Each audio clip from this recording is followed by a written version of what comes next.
breakout trade. You guys have been working on this week for the first couple of days. And I think one of the things that would be helpful to think about is to go over the variables for a breakout trade. I actually did not see that in the analysis for your breakout trade. I did not see you thinking through a breakout trade the way that you ought to. I didn't see you thinking through it in a comprehensive way. I do want you guys to walk away from this with an ability to create a template for your own for a breakout trade. So I'll run through some of the variables, and then at the end, I'll sort of do a recap as to what does a really good breakout trade look like. And look, every trade is a little bit different, but you ought to be building your breakout trades off of these variables. You ought to be thinking about this stuff. All right, so what's a breakout trade? A breakout trade, for those of you who are newest, is a trade that busts above a resistance level. And we'll talk about the different resistance levels that go into that. So it's something that busts above a resistance level. It's a trade that makes a new significant high above an important resistance level. So examples might be all-time high. Any examples from today for stocks breaking out to all-time highs? Shutterfly, eBay, okay. Shutterfly and eBay from today. Intel, was Intel all-time high the other day? It was, yeah. Intel is a good one. Facebook, what was that? Facebook, all-time high? Yeah. Okay. So 52-week high might be a big level. High of the day can be a significant resistance level. Breakout of an intraday range, today PayPal, a significant intraday range. The idea, though, is it should break significant resistance. And there are different ways. Don't just think of a breakout trade as it's making an all-time high. Don't just think of a breakout trade as it's making a 52-week high. I think that's a common mistake. It's breaking a significant resistance level. That is the essence of a breakout trade. People are trapped short. People are long who want to get longer. People are not long at all who need to get into it, so they're not left behind. All right. So breakout trade advantages. It gives you a trade to be in strong stocks. So this is a good way to get into strong stocks on an intraday basis if you're a swing trader on a weekly basis. We're in a strong market, right? So it's a weapon for that. Great risk reward, as strong stocks can move the most. So this is an excellent risk reward trade. The reality is the market mostly goes up. As much as the media talks about 2008, and as much as we are all concerned about the next 2008, most of the time the market goes up. So you want to have trades for these. Also, breakouts are happening every day. We've got lots of news that's reporting after the close. Sometime tomorrow we're going to be talking about a breakout trade. Or right now, breakout trade's happening if you trade in the after hours. And then what's interesting is that this works in a lot of different markets. I actually am working with two traders right now who don't trade U.S. markets. They trade other markets. And both of the markets actually are not particularly volatile. They don't have the volume that we have. They don't have the amount of opportunities that we have. And both these traders actually focus on breakout trades,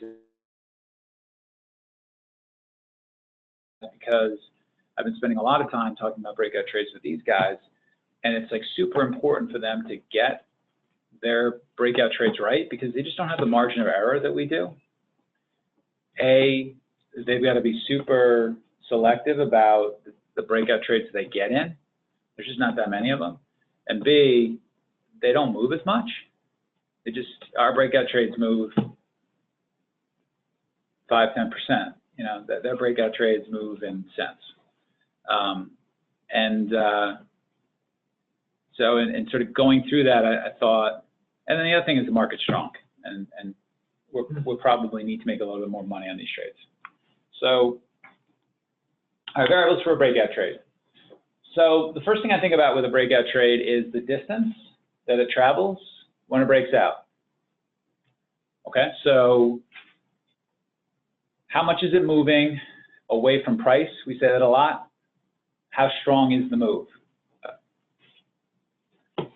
Second thing we want to look at is volume when there is a breakout. So you want to look at the bars for the time period that it actually breaks out and compare that to other bars during the intraday, if you're trading it on an intraday, or on a daily if you're looking for a longer term breakout, but you want to compare that volume to other volume. You want to think about, is there a news catalyst? If something breaks out and there's no news catalyst, what does that mean? Yeah, it's just less likely for there to be a follow through. RVOL on the day, if RVOL is really light on the day, it's under 1, what are you thinking? Breaks out, RVOL is under 1. It's maybe a stuff trade, okay? It's not as likely as Nick was saying to follow through. So you want to peek at RVOL. And if RVOL is 10, that is significant. You were looking at OTEK today, Bruce? OTEX. OTEX. Yeah. I probably will never trade it again. But the RVOL on that was 10 at the time you were thinking about it. So RVOL was really high. That's one of the variables you're thinking about as to whether or not you want to stick with it. Okay. ATR, I'm sorry, missed one. Volume when pulling back. And Bruce, we were talking about that as well. I think you were saying the volume is pretty light into your pull-ins for OTEX. Yeah. But you want to look at that. All right, it busts out. How much does it move? What's the volume? When it pulls back in, that gives us a lot of information. All right, you want the pull-ins to be what? Shallow. You want them to be shallow, okay? You want the pull-ins to be on high volume, on massively high volume? What do you want the volume to look like on the pull-in? You want it to be lighter relative to the breakout, right? That indicates that it's less likely to be a stuff trade or a failed breakout trade. Okay. ATR is significant. If something has an ATR of like 50 cents and the breakout trade is 75 cents, the move away from the breakout is 75 cents, that's just something that may give you some pause to be thinking about, I want to add more, or I'm going to really hold on to this. All right, so how much the stock moves overall is something to peek at. The distance with the polling we talked about, the importance of the breakout level. So not every breakout level is the same. The more times a breakout level was tested and failed, the better. The more congestion there is, the more consolidation there is near the breakout level, and then it breaks out, the better, right? Again, you want that idea of, you want to be thinking about when you're trading, who's on the other side of the trade. And the more time something fails at a particular resistance level, the more congestion there is before a particular resistance level. What does that mean? Potentially. More people on the wrong side. Yeah, and what do they got to cover, right? So it gives us some chance to make a little bit more money. All right, market strength is something that you might want to look at. Look, if you have a breakout trade in eBay and the market is very, very weak, that is going to be something that you pay attention to, right? That might just not work because the overall market, it might be relatively stronger than the overall market, but if the overall market is too weak, it might not work. So we don't see many days like that. We don't see too many weekdays anymore, but we do every once in a while. And sometimes that's what just makes the trade not work. And the same thing with the sector. For whatever reason, there's people out there with lots and lots of money, and they rotate into sectors, they rotate into technology, they rotate out of sectors, they rotate out of healthcare, they rotate into commodities, they rotate into banks, they rotate out of banks. And so if your sector overall is really weak, that could hold up your breakout trade. it doesn't mean, and none of these in of themselves mean, oh, I should not add to my position or I should get out of my position. It's just, you want to be thinking about what your A+ breakout trades are, and the more of these variables that breakout trade has, the more likely it is to be an A+ trade. And the more variables that this has, what? What does that mean to you as a trader? The more risk you want to put on. I mean, the whole idea is to be able to trade these things with a lot of risk. We're talking with one of our guys today who had his best day ever. He's a developing trader, and he put on, for his A+ trade for the first time, put on $1,000 worth of risk in a particular low float swing trade. And that was his and now he's been doing fine, and we're talking about $2,000 of risk for this month on that trade. You want to be thinking about this in, as Dr. Steenberg was saying, in units of risk. So we want to get to the point where you're risking more on these particular trades, but you can't do that unless you can identify your A+ trades, and you can't do that until you're consistent at first. Okay. All right. Does the fact that these stocks keep hitting new 52-week and all-time highs, like on a daily basis, almost hurt the significance of some of these breakouts?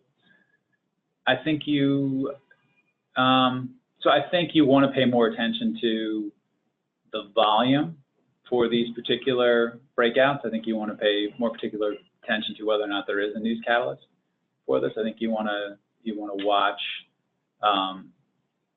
the overrun, because sometimes, particularly in the high beta names, like they're making new highs just because just people are buying. They have to buy, and you might not, just because the market goes up, you might not actually want to be long one of these names.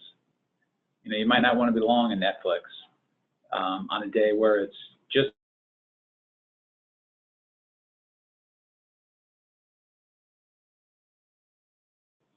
not maybe in your playbook, and you just might want to let it go. But it's breaking out to, a new high. But it should break out. You want to look for the breakouts. You want to put the most risk on your breakouts for the ones that are showing certain signals.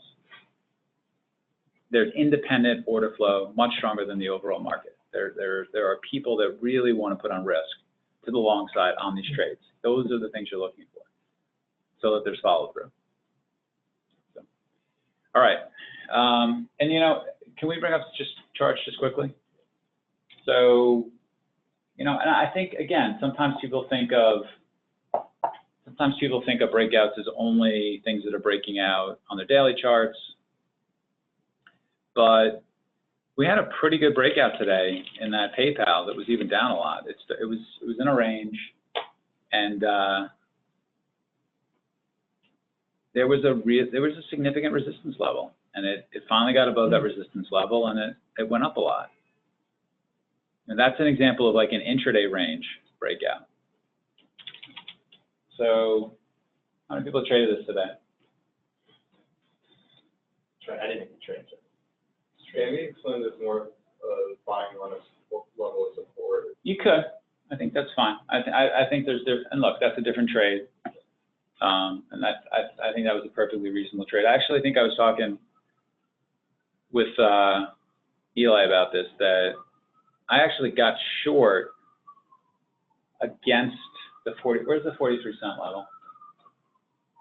You're talking about eBay? PayPal. It's like 43 cents. Yeah, so that 43-cent level was a really interesting resistance level. It was really holding up. It was distinct. It was selling way too much of that one particular price, and just couldn't get above there. And I actually shorted against that, thinking it might roll over and go low a day. And I got stopped out at like 44 cents, and then I got long. I actually played it as a sort of scalp momentum long.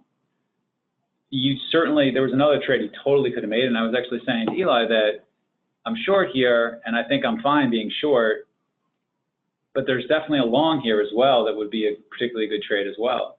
And sometimes that's the case. It's like, and I know that seems like talking out of both sides of your mouth, but like your job is to control risk, and like it's going to move away from that price. Could have went to the low a day, it was more right to be long. I can see that in hindsight. But it could have failed from there. There was a lot of selling there. So anyway, that 43 cents was just, you know, a significant intraday resistance level. And it got above there and it went up to $1.50, even a little bit more than that. Well, I think it went up to $1.50 pretty quickly, $1.60 pretty straight. You know, certainly an example of an important resistance level trade-off. All right, let's go back to Netflix. So we'll just take a look at something at an all-time high. Eli, you want to sort of tell us what you're thinking about here? The day that I made the trade on the breakout trade was actually the day after it got to all-time high, and it kind of pulled back from the open and consolidated, but never came back and retested the all-time high. Any news catalyst you're thinking about? So the day before, so that day that it got to all-time highs, the earnings have been across the board very strong. Subscriber ads were way above consensus, and they're talking about new ways of making money. Things like marketing in their shows, I think. They're going to. So news catalyst. News catalyst. Significant news catalyst. Yeah. And then so the day that it really broke out, it was the breakout that I traded was a breakout from.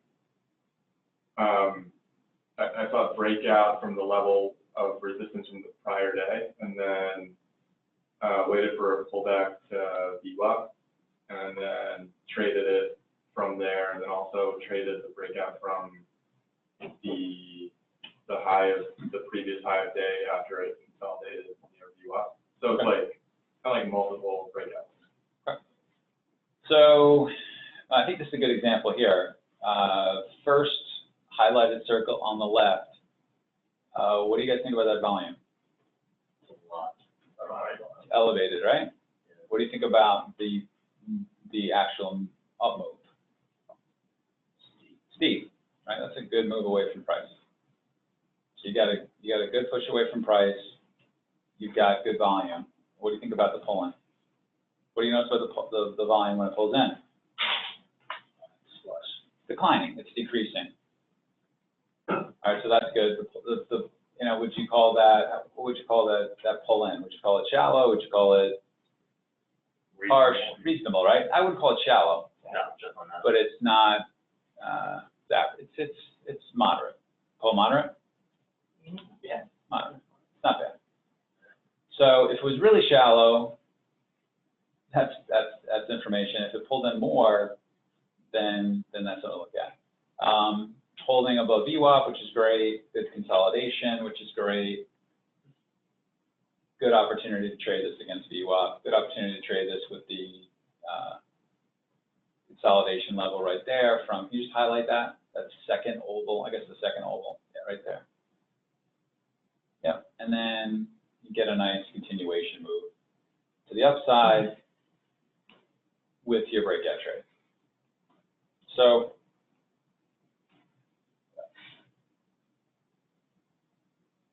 you know, definitely something to think about. They don't always have to work, and I think, you know, the one trader I was talking about today who had his best day, I went over and I said to him, and he was excited about how he had a really good day, and he was excited about he was going to be trading with more risk for this trade next time. But I said, next time, just trade the trade. You're not responsible for whether it works or not. Your job is to have a playbook. You know what your A+ trades are, and put your risk on. You know, put your max risk on with your A+ trades, and it'll work out. The results will work out. All right, Eli, I need you one more time. So we got Walmart, another recent example. We got a gap up in Walmart. News catalyst? The news catalyst, yes. So they have stronger e-commerce sales? Yes, stronger e-commerce. BEPS. All right. Well, we'll do this in another session, but news catalyst. So that's good. Makes it more likely the stock's going to follow through, right? Technical levels, above important technical levels? So it's gapping to all-time. All-time highs, no resistance in sight. Okay.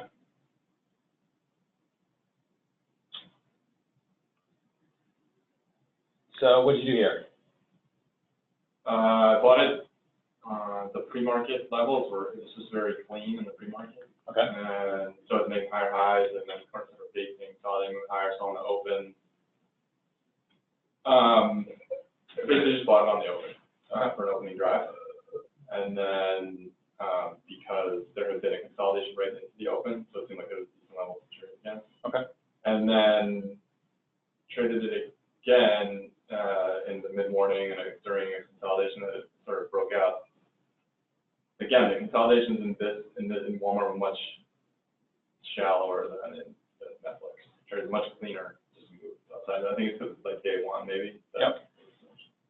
All right, so we're not buying here, but that's what we look for. We want to look for volumes into the up moves, increasing volume, shallow pullbacks. You want to look for things like that. All right. So just in recapping what you want to be looking for, and maybe for you guys to use as a template, you want to look for breakouts on increasing volume. You want to look for strong moves above a breakout area. You want to look for shallow pull-ins. You want to see decreasing volume on the pull-in relative to the bust out. You want to see a news catalyst. You want to see elevated R-vol for the day. You want to see an important level being broken. You want to see the market in your favor. You want to see the sector in your favor. Anyone think I forget anything? Anything else you guys look at with breakout trades that ought to go into variables to the playbook? I mean, for recently, Bitcoin stuff, because remember Overstock's breakout back in December, it was at 74, and then in the course of like 20 minutes, it ran up to 83 something above its 2004. So you want to throw short interest into the lot? How short? Short interest could be good, and also if it's. I think short interest is definitely something we left out. I think we should almost add that in real time. Short interest, definitely. Short interest, high short interest will get more artificial buyers because people have to cover. So. And then also just, I guess Bitcoin's not really a sector, but if there was some sort of hysteria over something that stock is in. If it's okay, I throw that in there. Is it in a growth sector? Is it being viewed as a growth stock? Certainly, a growth area, 100%. That's going to make the stock go up more. Growth stocks don't trade on traditional PEs. They trade on the enthusiasm buyers have to the future of the particular product, stock, sector. So people aren't buying Bitcoin worried about what it's worth. They're buying it because they think it can move. Although today it actually closed. Did it close below 9,000 today? It certainly traded below 9,000. So today was a very weak day for Bitcoin, but they're buying it based on enthusiasm of what it can be. So that's you want to be careful about. Growth stocks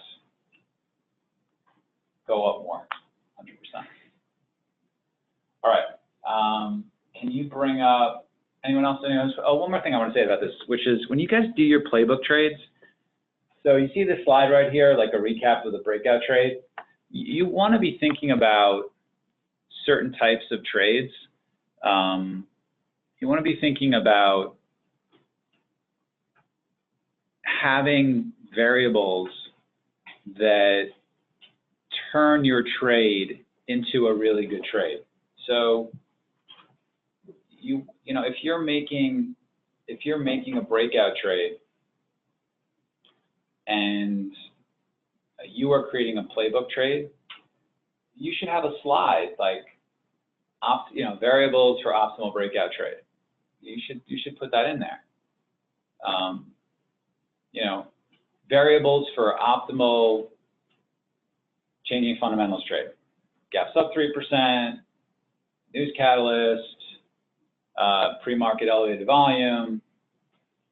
That ought to be a slide on your playbook trade so that you understand what kind of a system that you're trying to run for your particular trade. Does that make sense? Okay. And again, you're you're developing, you're not so much worried about whether or not a particular breakout trade is like, what happened in your trade today? It came back a lot, right? Yeah, towards TTX. midday and beyond, it started to pull back in. Did you hit it before? Did you see the turn? Did you get out? Yeah, I was up. I didn't get Okay, bring up eBay. Bring up eBay was one. it was good. You know, eBay is not something that I sold at the top. I held it, and it went up all the way to 47, and I didn't sell it. And then what happened to me? What happened to me in eBay? It reversed. Yeah, but what really happened to me in eBay? Kind of the market pulled in, didn't it? Like, I think that's one thing that kind of went against me. I mean, did it really fail at 47? I mean, it pulled in a little bit because it was a little bit far from VWAP. But I mean, the market kind of pulled in a little bit, right? And I mean, that stock didn't really do anything other than pull into VWAP. And it's a flip of the coin as to whether or not it can follow through tomorrow. You know, the market is strong. The market is weak. I mean, that sort of happens.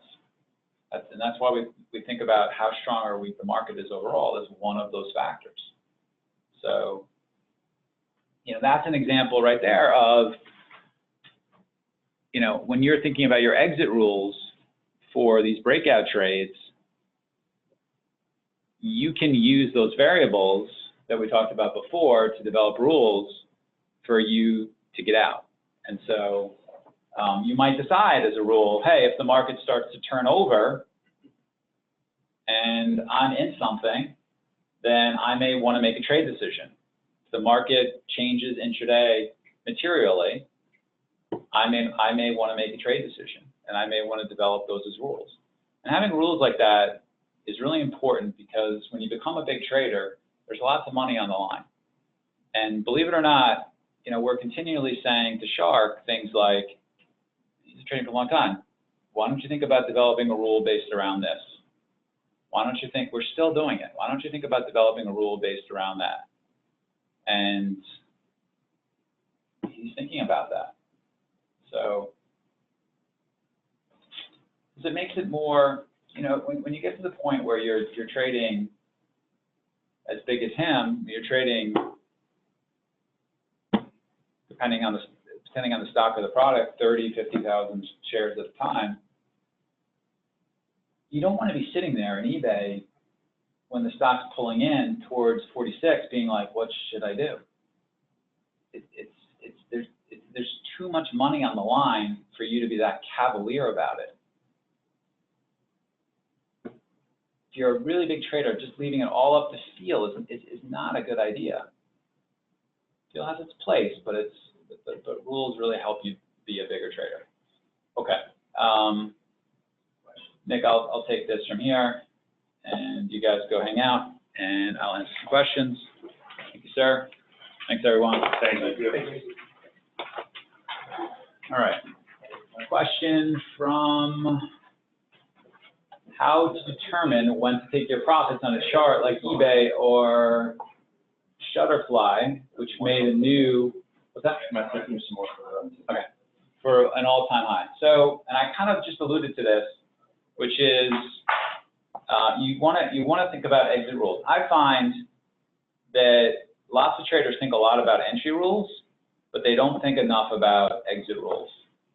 And so for something like eBay, what I was thinking about is I wanted to actually see eBay close below VWAP on a 5-minute chart. And it really never did that. And then my trade decision was, do I want to take this out at the end of the day? So do you guys find rules around VWAP to add any value in breakouts, i.e. breakouts above or below VWAP? Do you see a reduced likelihood of breakouts failing if the average buyer is green on the day above VWAP? It is one of the it's one of the technical indicators that we use quite a bit. We use it quite a bit because it helps us determine where the big institutional players are buying and selling. Something that is holding above VWAP is something that institutions really want to buy. Something that's holded repeatedly below VWAP means the institutions have a sell order in the marketplace generally for this stock.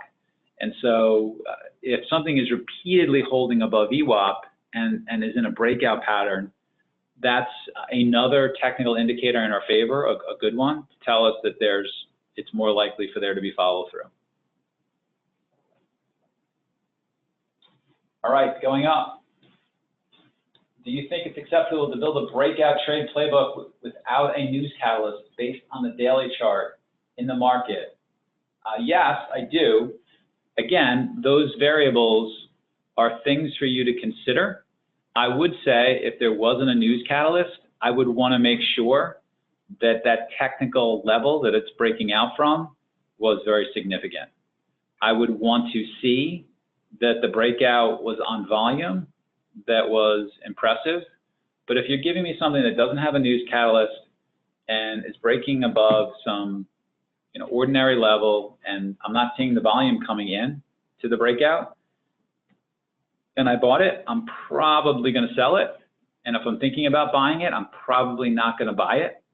My standards for getting into that trade are much more elevated if it doesn't have a news catalyst, because it's just less likely for there to be big buyers that are coming into the stock if there isn't a news catalyst.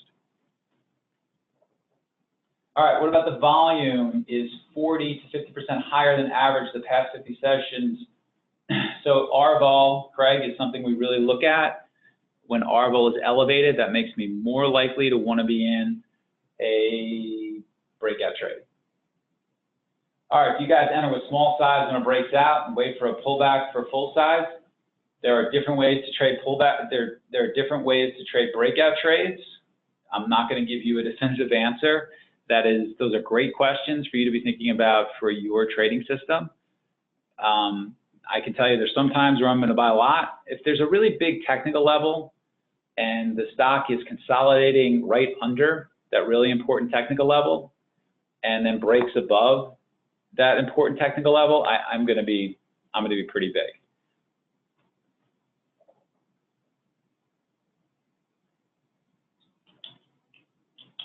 All right. Very good. Where should your risk be based off of? The BO level, the breakout level. So your risk is going to be based on where you entered. And so the more that I like, and again, I think you want to think about your exits. The more that I like a breakout trade, the more I want to see to get out of it if it's holding below my exit level. So if I'm not so sure about something, I may just hit out based on price. If I really like something, I may want to see it. I may not get out unless price, volume, and time all show me that I'm wrong.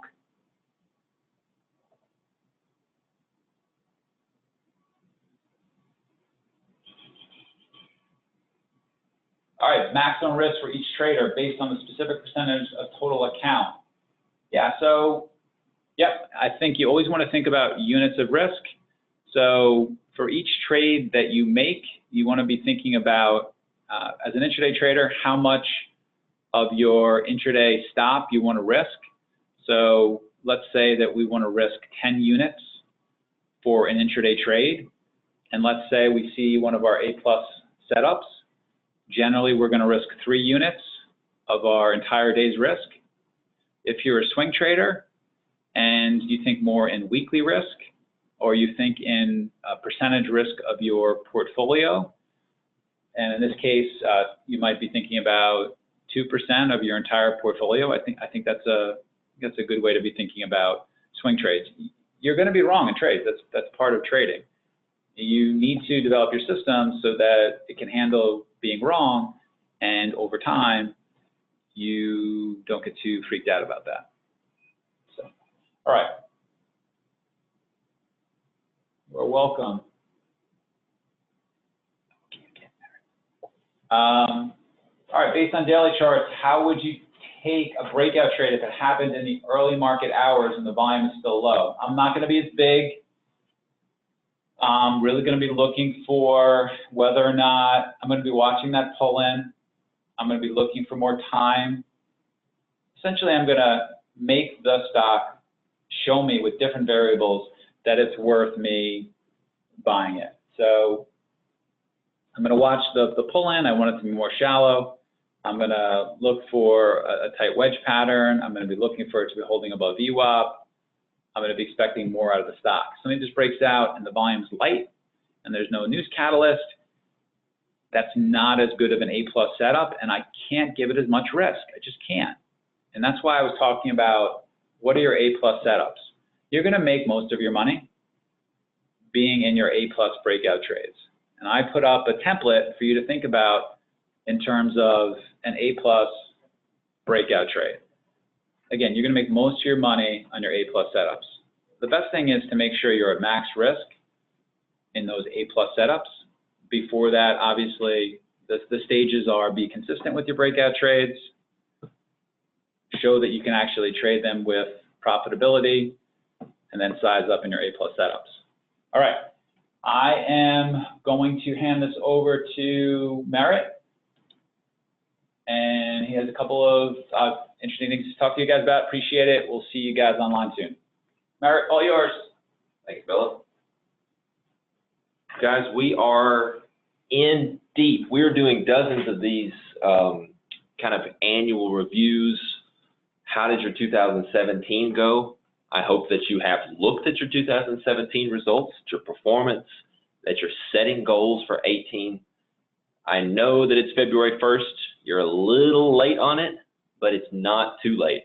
We no longer have the discount, but I mean, still, I think it's 99 bucks instead of 75 bucks or something like that. Come spend an hour with me. We want to use the education side of what we do to help find talented traders. You guys can try out for our firm. We just launched the futures desk. We're doing all these things. Spend an hour with me. Let's talk. Let's take a look at what you're doing. Let's plug a few holes in your process, in your game plan, in your preparation, in your review, in your journaling, all these things. And let's put some goals down. Let's put some actions in place, steps to get there, to get you closer to consistency. And if you are consistent, as you know, it's been really awesome. I've had probably 5 or 6 of these meetings so far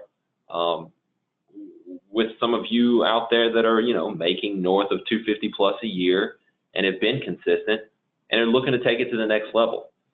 I've also had conversations with people who don't really know what a bid and an ask is, and we're helping them kind of get some groundwork in place to be able to begin to grow. Wherever you are on that spectrum, what we do here is coach and mentor and train and build traders. So let's chat. You can go to smbtraining.com/blog, and on the right-hand side, you will see a link to get going with an intro mentoring session. So look forward to talking to you guys, and have a great night. We are off to a little firm event here, and we'll see you around. Cheers.